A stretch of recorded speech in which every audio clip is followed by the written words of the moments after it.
Hola, hola, nuevamente compañeros y compañeras, ya estamos aquí para la última sesión, la última lección de lo que es estructuras socioeconómicas de México.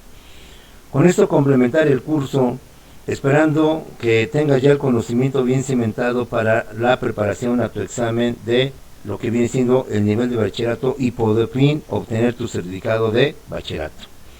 Rápidamente, como lo he venido acostumbrando, hagamos un recuento para que nos quede bien claro todo esto. Hemos visto en esta clase lo que es una estructura, como un conjunto de elementos de partes que se unen, que se juntan para formar un todo, formar una unidad.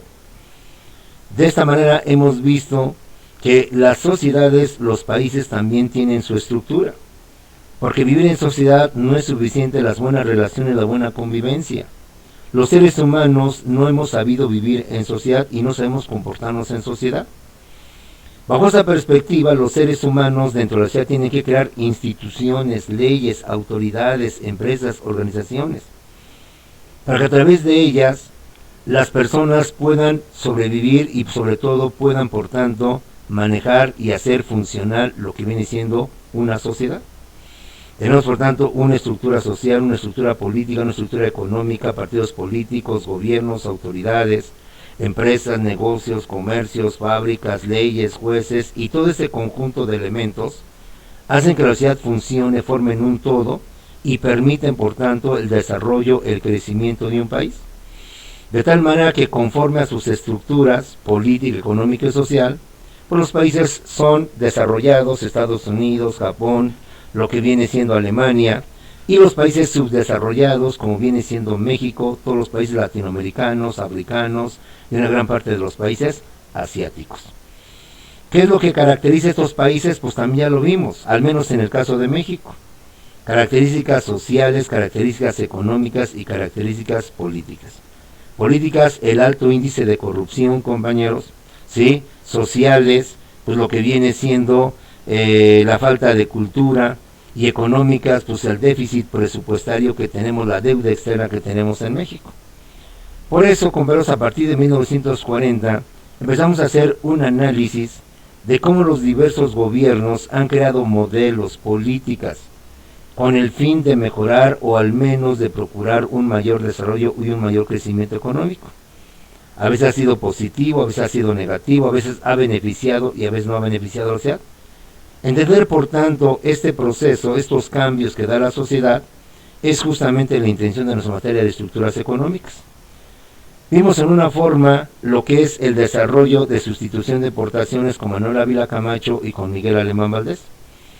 Inmediatamente pasamos al siguiente modelo de desarrollo estabilizador con Adolfo López Mateos y con Gustavo Díaz Ordaz, que en su conjunto los dos modelos y del año 1940 a 1970 crearon el famoso milagro mexicano, donde la economía, donde el progreso, donde el bienestar de la sociedad mexicana no ha tenido parangón ni a la fecha con ese tipo de modelo, donde crecimos un 5.3, un 5.7 y luego un 6.3 en nuestra economía.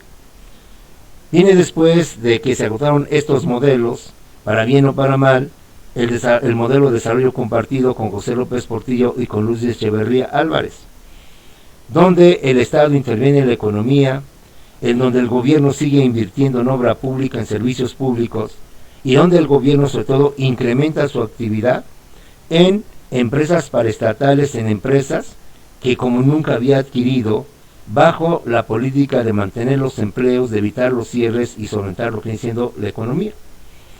Que al final, como vimos en clase anterior, y sobre todo porque López Portillo dejó que la economía dependiera del petróleo, porque el petróleo, dos motivos: uno, llegó a sus máximos históricos en cuanto a su venta, más de $100 se vendía el barril del petróleo, y México había sido y había encontrado grandes yacimientos de petróleo, lo que lo convertían en una potencia exportadora de petróleo, y por tanto iba a generar una gran cantidad de divisas, una gran cantidad de dinero. Recordemos que su lema de ellos es gastar para crecer. Si queremos crecer hay que gastar, hay que invertir. Hay que, por tanto, adquirir, comprar, invertir en obra pública, invertir, por tanto, en adquisición de empresas. Y de esta manera, al final, como hemos visto, y porque así es el mundo, así se mueve y así debemos de entender todo esto, el petróleo cae en un bache, los precios llegan a su mínimo nivel, y México, que solventa toda su economía, sus gastos en base a esos del petróleo, pues de la noche a la mañana simplemente se queda sin nada. Esto va a provocar una crisis como nunca más hemos llegado a tener, y esperamos, claro, te falta la de Carlos Salinas y Ernesto Zedillo, pero ya desde entonces nos van preparando los mexicanos para solventar estas crisis. López Portillo, en su afán de encontrar un culpable y no pasar a la historia como el causante de esta desgracia, pues empieza a expropiar los bancos, los convierte en bancos del gobierno, aumenta más la actividad empresarial del gobierno, ahora manejando los bancos, y establece el tipo de cambios. Este tipo de crisis y este tipo de modelo da pauta para que surja un nuevo modelo, el famoso modelo neoliberal, también conocido como neoliberalismo, también conocido como neoporfirismo, y también llamado como los tecnócratas. El neoliberalismo, compañeros, no es sino más que el nuevo rostro, la nueva cara, la nueva imagen, la nueva máscara que tiene el sistema capitalista o el capitalismo, que en su afán de modernización o en su afán de ver que ha habido cambios en este modelo, ahora le dejan llamar capitalismo y le llaman neoliberalismo, es decir, el nuevo liberalismo, el nuevo capitalismo. Se llama neoporfirista porque en México pues copia todas las políticas de Porfirio Díaz. Recordemos que Porfirio Díaz privatiza toda nuestra economía, el petróleo, los ferrocarriles, la industria textil, compañeros, las carreteras, los bancos, quedan en el manejo y administración de las empresas o de los países extranjeros. Estados Unidos, Inglaterra y demás se apropian de nuestro petróleo, de nuestros ferrocarriles, de nuestras carreteras. La economía queda en manos extranjeras. El modelo neoliberal pues sigue esas mismas políticas. Y repito, Echeverría y López Portillo dan pauta porque ellos hacen que el gobierno se infle, se convierta, como dicen por ahí, en un elefante imposible de mover y sobre todo muy torpe. Que en lugar de avanzar, el elefante, que es la economía, al contrario, se estancó, no progresó.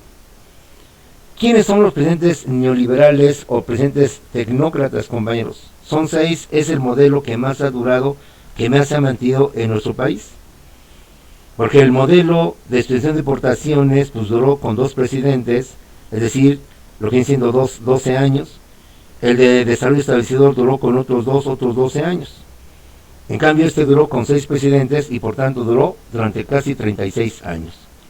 El modelo neoliberal, compañeros, en nuestro país abarca el gobierno de Miguel de la Madrid Hurtado de 1982 a 1988. El de su sucesor, Carlos Salinas de Gortari, de 1988 a 1994. El de Ernesto Zedillo Ponce de León de 1994 al año 2000. Y hasta aquí termina la hegemonía, el predominio del PRI, que durante más de 70 años de su creación se había mantenido como un partido único, un partido de gobierno, un partido imposible de vencer. ¿Por qué? Porque el sucesor de Ernesto Zedillo Ponce de León ya no es un priista. Ahora lo constituye Vicente Fox Quesada 2000-2006, que inauguraba un cambio de fondo y no un cambio de forma. Porque él venía de la oposición del Partido Acción Nacional y auguraba cambios, auguraba trascendencia, auguraba transformación de nuestro país. Pero que solo quedó en eso, en un buen deseo, en una buena intención.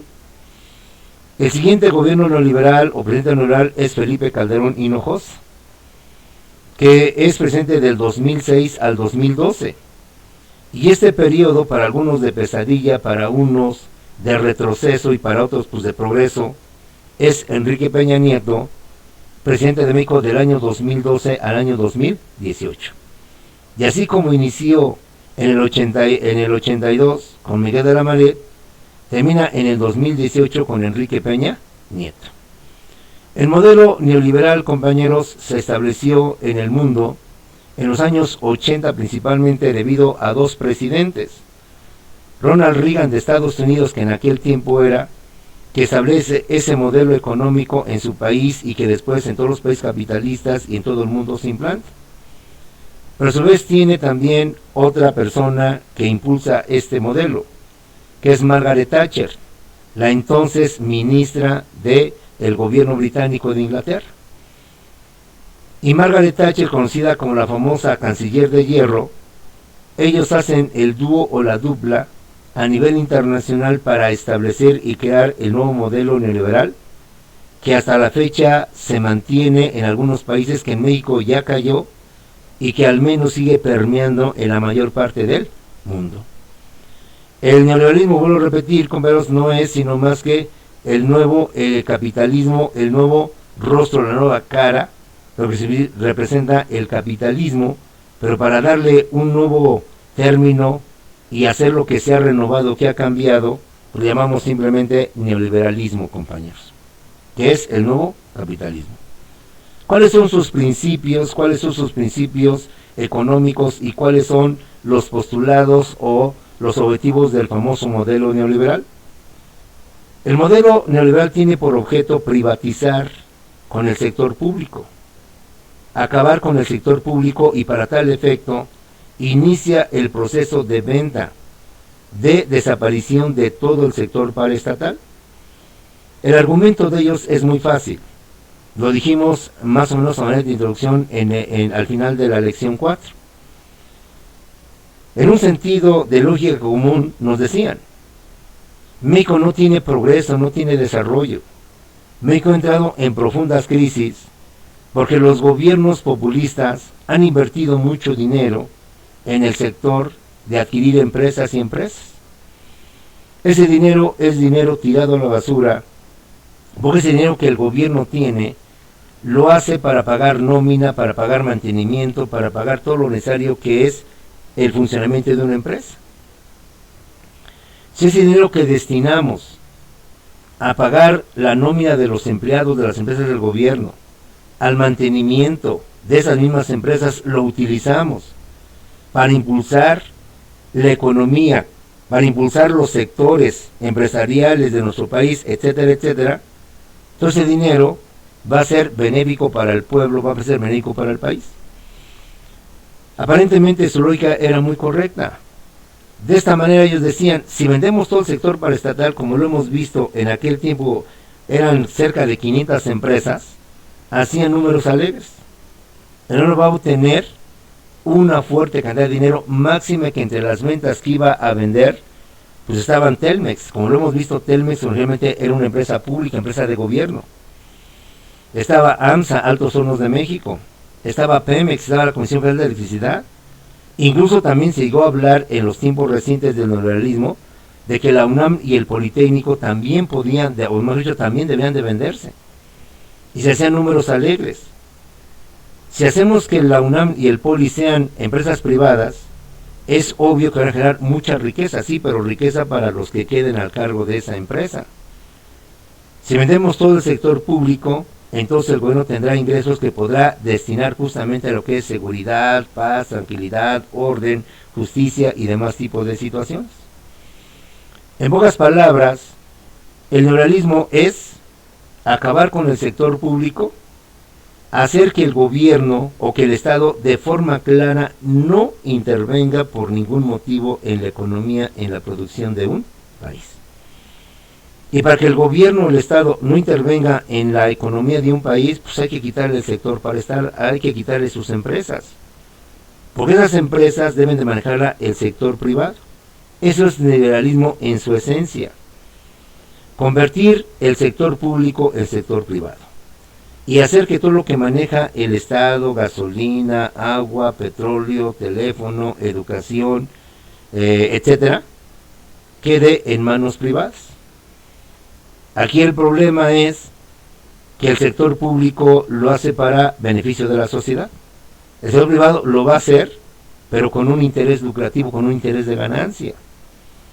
Se pretendía privatizar el Seguro Social, el ISSSTE, con el argumento que se utilizó para Telmex. Las empresas privadas son deficientes. Las empresas privadas simplemente generan gastos, generan déficit y no generan utilidades. En cambio, si le damos al sector privado, que están especializados en generar ganancias y riqueza, pues simplemente México va a llevar una economía mejor, etcétera, etcétera. Es el primer principio postulado del neoliberalismo. hacer que toda la economía quede en manos del sector privado, hacer que todas las actividades económicas, industriales, de servicios queden en manos de los particulares, de los empresarios, y que el Estado de plano, de forma absoluta, de forma total, simplemente deje de intervenir en la economía y deje de manejar la producción, y sobre todo deje de tener empresas como Pemex, como Comisión Federal de Electricidad, etcétera, etcétera.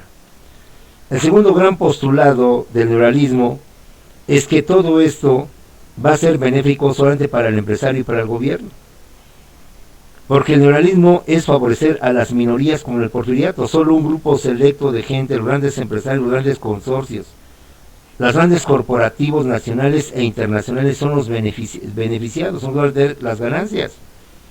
Y ahora que en el porfiriato, pues el pueblo, pues que el pueblo siga y a ver cómo le va. La prueba de ello es que si analizamos cómo se dieron los salarios desde Miguel de la Madrid hasta Enrique Peña Nieto, los aumentos dejaron de ser semestrales. Todavía hasta la época de López Portillo el salario aumentaba 2 veces al año. Por el mes de junio, de julio, el presidente informaba que el salario tenía un aumento.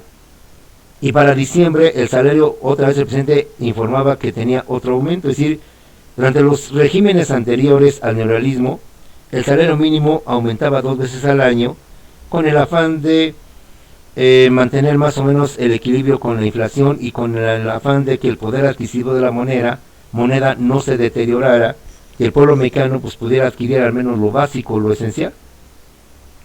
Pero a partir del neoliberalismo, el salario mínimo se incrementa una sola vez al año. Y lo peor, si vemos las estadísticas, los aumentos son pues casi de vergüenza, casi de ofensa. ¿Cuánto aumenta el salario mínimo en aquel tiempo? 1 peso, 1.20, 1.40, a lo mucho, a lo máximo 2 pesos con 40 centavos. Y así se mantuvo el salario. Entonces es una política neoliberal. Favorecer a los grandes consorcios corporativos, nacionales y extranjeros, en perjuicio del pueblo. Un ejemplo más de lo que es neoliberalismo para que se entienda bien esto. Si yo a los bancos les debo dinero, no sé, vamos a poner la cantidad de 10,000 pesos, y haciendo un gran esfuerzo junto 5,000 pesos. Voy con mis cuentas alegres al banco y le digo: banco, yo te debo 10,000, te voy a pagar 5,000. Y yo pienso que si le pago al banco 5,000, entonces mi saldo va a quedar en 5,000 pesos. Y me voy contento, porque ahora al banco ya no le debo 10,000, le debo 5,000 pesos. Me llega mi estado de cuenta y resulta que el banco me dice que le debo 7,000. Digo: pero ¿por qué 7,000 si yo te di 5,000? Bueno, pero es que para efectos financieros y para efectos del banco y para efectos del neoliberalismo, me dice el banco: mira, tú me pediste 5,000 pesos, pero 3,000 pesos los pasé a tu cuenta principal. Pero esos 2,000 pesos fue por concepto de intereses moratorios, de comisiones, de cobranza. Te hace una serie de conceptos donde al final te dice: yo nada más te aboné a tu deuda principal 3,000 y los otros 2,000 fueron mi ganancia. Suma total, me dice el banco, me sigues debiendo 7,000 pesos. Este mismo ejemplo te lo ponemos al revés. Ahora yo le digo al banco: oye banco, estamos hablando de los tiempos neoliberales. Oye banco, aquí traigo 10,000 pesos. Quiero abrir una cuenta de ahorros. ¿Cuánto me vas a dar, banco, por estos 10,000 pesos de interés? Y el banco me decía: bueno, más o menos vas a ganar como un promedio de 100 pesos mensuales. 100 pesos mensuales por mis 10,000 pesos. Entonces imagínate lo que iba yo a obtener de ganancias de 100 pesitos mensuales, 1,200, es decir, al final iba a tener de mis 10,000 pesos 11,200 pesos de ganancia. Entonces eso es neoliberalismo en su sentido práctico, en su sentido de entender. Un modelo que ayuda a los grandes consorcios nacionales extranjeros y que perjudica obviamente a la población en general. Otro postulado del neoliberalismo, como lo hemos dicho, es la venta de todo el sector público. Que el gobierno no maneje ninguna actividad, llámese petróleo, llámese agua, llámese educación, llámese lo que tú quieras. Que el gobierno o los gobiernos procedan a la venta de lo que viene siendo su patrimonio. lo que se conoce como la famosa cosa pública, la res pública, que así se le llama al patrimonio del Estado. Y el cuarto postulado del neoliberalismo es la globalización económica. Es decir, que ahora las empresas puedan vender sus productos en cualquier parte del mundo. Recuerda que no es fácil y por eso Tepito tiene fama. Pues en los años 70, en los años 80, difícilmente podíamos adquirir productos, televisiones, claro, hablo de aquella época donde estaba en la pantalla, había televisiones, ya a color. Entonces comprar una televisión era muy cara porque si tú la querías comprar en alguna tienda formal, en una tienda bien, pues incrementaban los impuestos su costo. Te ibas tú a Tepito donde la traían de Fayuca de contrabando y la encontrabas a un bajo precio, a un costo muy económico.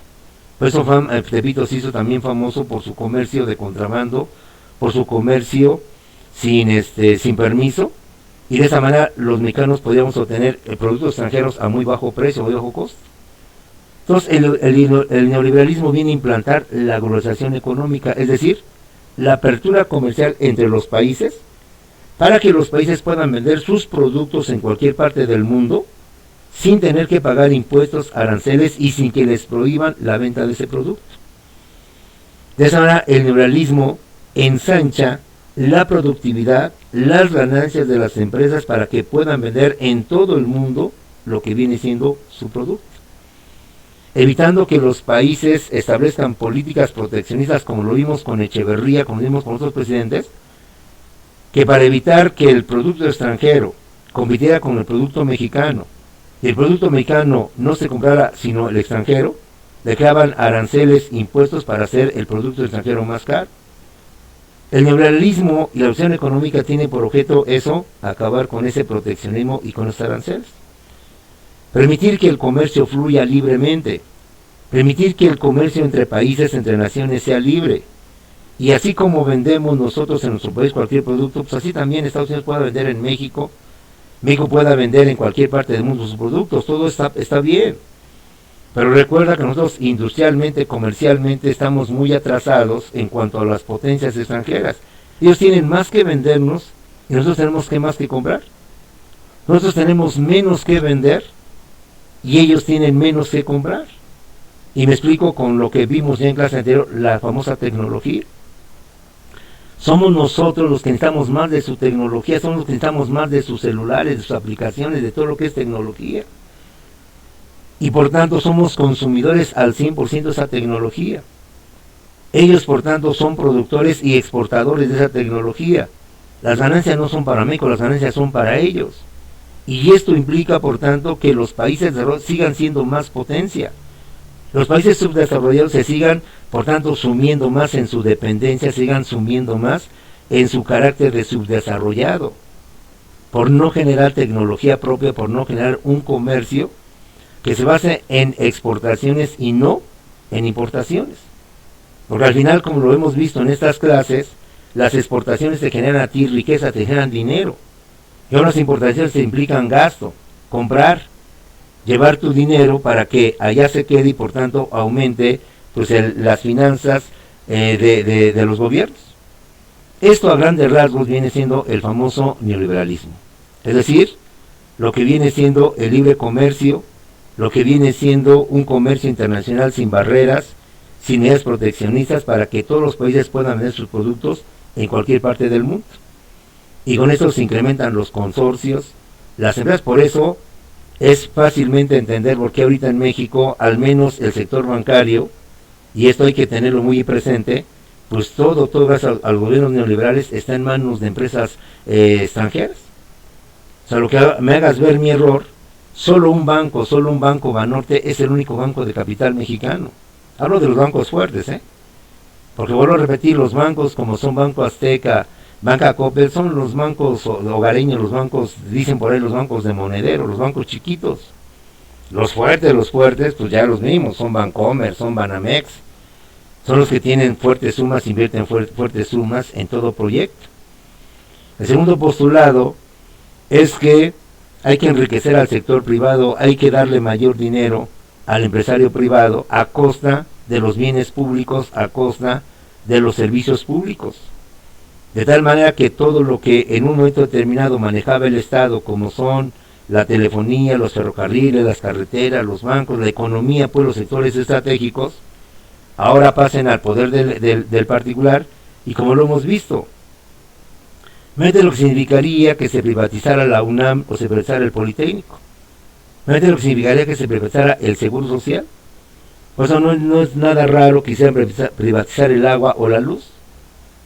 La luz y el agua, compañeros, que maneja el gobierno, son servicios y productos que se venden por sí solos se venden. Una empresa que se dedica a la venta de agua o se dedica a la venta de la luz, pues no requiere publicidad, ni promociones, ni descuentos. Pues son artículos básicos, artículos fundamentales que toda la población necesita y que debe comprar para poder vivir. Un mundo sin agua o gente sin agua, pues se muere.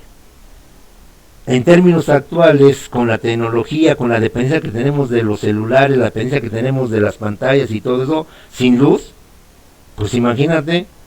Entonces, como puedes ver, pues no tan errados andan en cuanto a querer privatizar y las ganancias que obtendrían con motivo de todo esto. El segundo punto, o tercer principio de viéndolos al revés, que viene siendo pues el liberalismo, es beneficiar a unos cuantos, a unas cuantas minorías, en perjuicio del pueblo. Ya lo vimos a través del salario y lo vimos a través de lo que son las deudas con el banco y las inversiones en el banco, mayores ganancias para ellos y pocas ganancias para la gente que quiere invertir o quiere tener una cuenta de ahorro. Y el otro, complementando, pues es simplemente deshacerse de todo lo público, hacer que el Estado no maneje nada y hacer que los particulares manejen todo lo que viene siendo la economía. Eso a grandes rasgos o que podemos decir fue el neoliberalismo en México de 1982 al año 2018, con Miguel de la Madrid Hurtado a lo que es Enrique Peña Nieto. Ahora vayamos, compañeros, a ver en lo personal, en lo particular, lo que cada uno de esos presidentes neoliberales implantó, que por seguir esta misma política, esta misma situación, pues al final viene siendo lo mismo. O sea, no hubo grandes cambios, no hubo cambios estructurales, cambios de fondo. Empezamos con Miguel de la Madrid Hurtado. Si algo distingue a Miguel de la Madrid Hurtado es que él inicia el proceso de neoliberalismo, él inicia el neoliberalismo en nuestro país. Y para tal efecto, como vemos, él inicia la incorporación de México al comercio internacional, hoy regulado por la OMC, Organización Mundial de Comercio. Pero en su momento fue el GATT, el organismo internacional que tuvo por objeto generar lo que hoy conocemos como Organización Económica. El GATT son palabras en inglés que significan Acuerdo General de Aranceles y Comercio. México se inserta en la globalización económica cuando Miguel de la Madrid incorpora a México al GATT, hoy conocido como el famoso Organización Mundial del Comercio. De igual manera, Miguel de la Madrid Hurtado inicia la venta, la desaparición, la liquidación de todo el sector paraestatal para que de esta manera se proceda a lo que es la privatización del sector público. Miguel de la Madrid Hurtado lleva a cabo lo que viene siendo, compañeros, la reconversión tecnológica, es decir, la renovación, la modernización de nuestras empresas con los avances de la nueva tecnología que está avanzando y que a la fecha, como lo hemos visto, pues ha dominado ya todos los aspectos de la vida privada, de la vida familiar, de la vida personal, de la vida empresarial, etcétera, etcétera.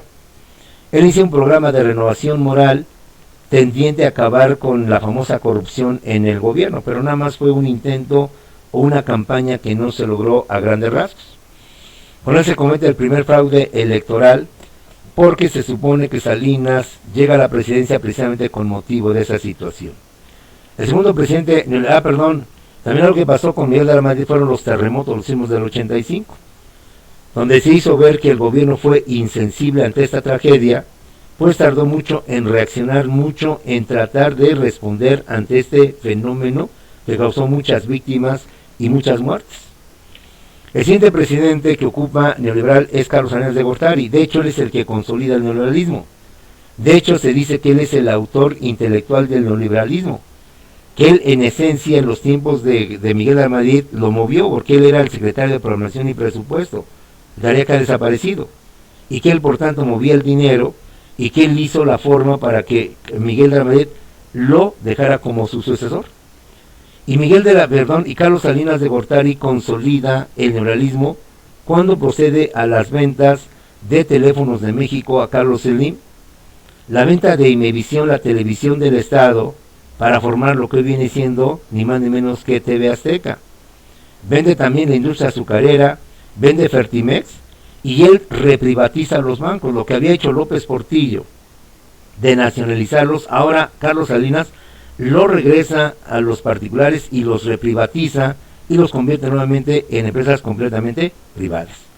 Pero quizás lo que más representa a Carlos Salinas de Gortari es que entramos, como él decía, al primer mundo cuando firmamos con Estados Unidos y con Canadá el famoso Tratado de Libre Comercio, para que las mercancías y sus productos de estos países pudieran fácilmente venderse y comprarse sin necesidad de aranceles, necesidad de permisos, necesidad de autorizaciones. Simplemente eso es el comercio internacional, compañeros. Con con Carlos Salinas de Gortari se hace ver que no es cierto esto del progreso económico, porque en Chiapas aparece el Ejército Zapatista de Liberación Nacional, donde declara la guerra al mal gobierno como en los tiempos del Porfiriato, y se acaba este sueño que Carlos Salinas había hecho de que México ya estaba en el primer mundo. Con Salinas se llevan muchos asesinatos, el del candidato Luis Donaldo Colosio Murrieta, el de otro político, Ruiz Massieu, etcétera, etcétera. A la terminación de Carlos Salinas de Gortari, que lamentablemente tampoco termina bien su gobierno, y ante la muerte de su candidato Luis Donaldo Colosio Murrieta, asume la presidencia Ernesto Zedillo Ponce de León, de 1994 al año 2000. Con Zedillo y con Salinas se presenta otra fuerte crisis económica, la llamada Error de Diciembre, donde Salinas le echa la culpa a Zedillo y Zedillo le echa a su vez la culpa a Salinas. La situación es que al final hubo una devaluación de la moneda, una descapitalización del país, afectando lo que viene siendo y habiendo un desajuste financiero, un déficit público y una crisis, sin lugar a dudas, bancaria. Con esto Zedillo Ponce de León se lleva a cabo el famoso rescate bancario. El gobierno, para poder mantenerse en el poder, le pide a los bancos dinero. Los bancos se descapitalizan, los bancos se quedan sin dinero. Entonces ahí tiene Zedillo un fuerte problema, y para poderlo rescatar crea dos instituciones, el IPAP, el Instituto de Protección al Ahorro, y el FOBAPROA, el Fondo Bancario de Protección al Ahorro, en donde convierten la deuda privada en deuda pública. Para poder darle dinero a los bancos que habían apoyado el gobierno, las campañas de Zedillo, ahora el gobierno decide que esa deuda, que es una deuda de los bancos, las pague el pueblo. Y desde entonces se incrementa nuestra deuda, gracias al famoso rescate bancario, donde los ciudadanos mexicanos seguimos pagando ese conflicto, ese endeudamiento que contrajo Salinas y Zedillo. Con Zedillo se crece el conflicto entre los zapatistas en Chiapas, y se da una especie de solución a través de lo que vienen siendo los acuerdos de San Andrés Larraiza. Con Zedillo se va a la matanza de indígenas en Actial, Chiapas, y al final su gobierno queda en crisis. Zedillo además vende todo el sistema ferroviario, y lo increíble, Zedillo actualmente es funcionario de esa empresa a la cual como presidente le vendió todo el sistema ferroviario en nuestro país.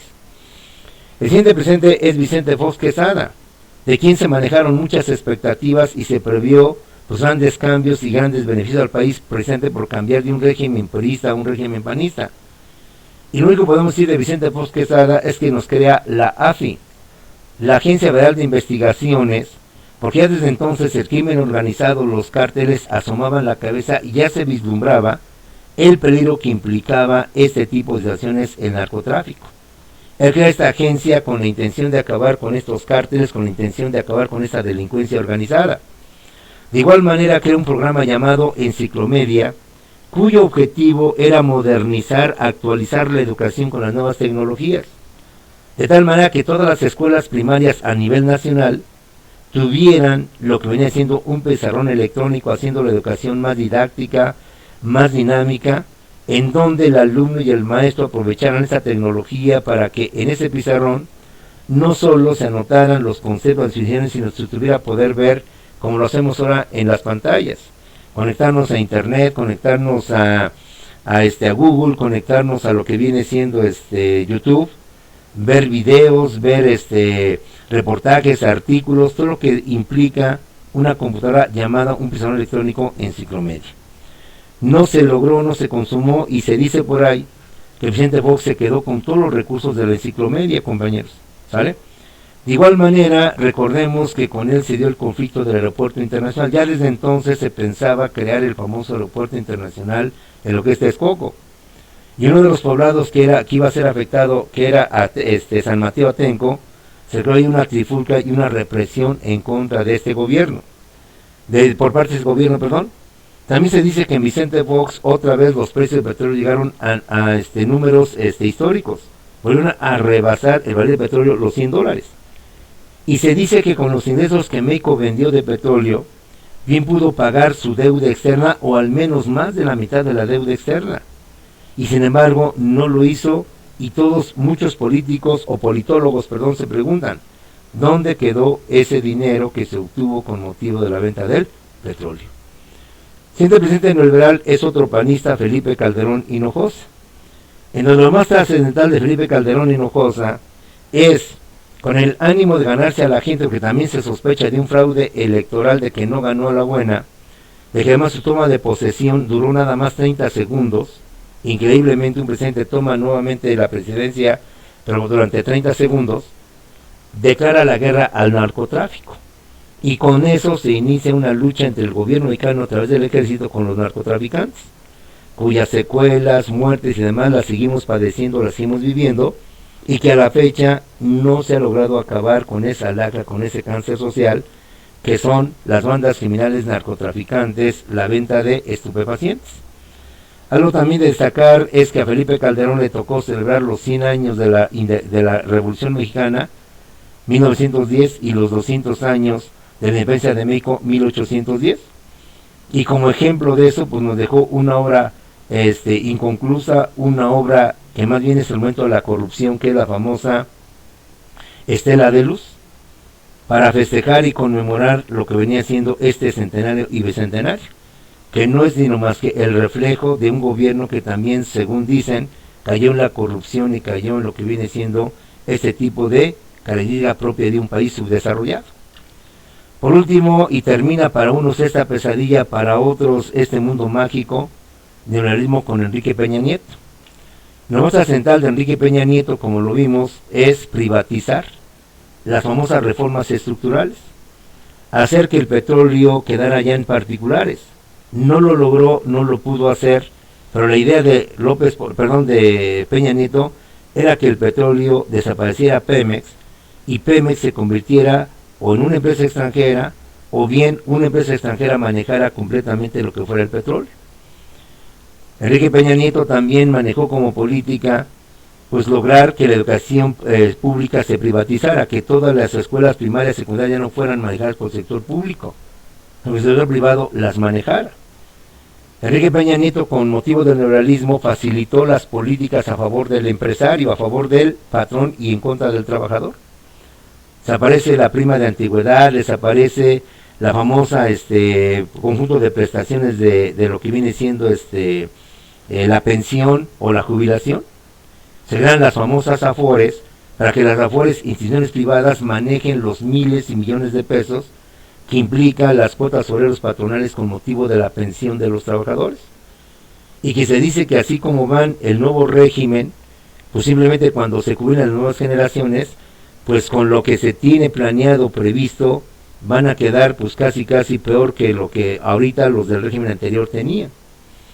De esta manera también se crea el conflicto con la CENTE, en donde se quería pues solamente quitar a los líderes, aparentemente hacer que los maestros fueran más capacitados, pero más que nada se pensó o se creía que era un fin político. Más que realmente superar y capacitar a los maestros, la intención era quitar a aquellos, decían grillos, o aquellos líderes sindicales que impedían que la educación neoliberal avanzara y progresara. En fin,